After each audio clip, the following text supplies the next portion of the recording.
Praise the Lord. ஒரே ஒரு வசனத்தை கூட காண்பித்து கொடுக்கிறேன். சங்கீதம் 91வது அதிகாரம் 4வது வசனம்.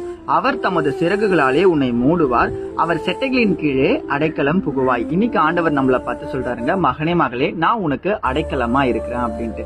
அடைக்கலம் அப்படின்னா ஏசப்பா நமக்கு பாதுகாப்பா இருக்கிறாருங்க.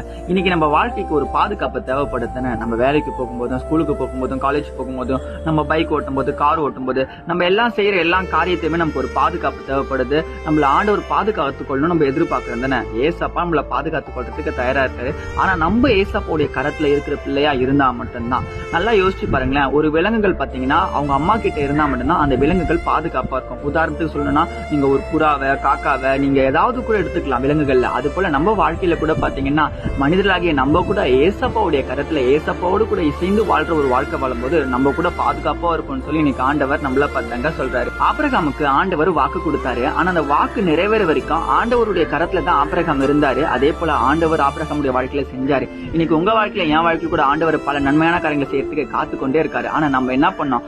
ஆண்டவருடைய கரத்துல இருந்தா நம்ம அடைக்கலாமா இருப்போங்க. விசுவாசிக்கிறீங்கன்னா ஆமென் போட்டுக்கோங்க. இதே போல வசனங்களுக்கு ஃபாலோ பண்ணிக்கோங்க. God bless you. ஆமென்.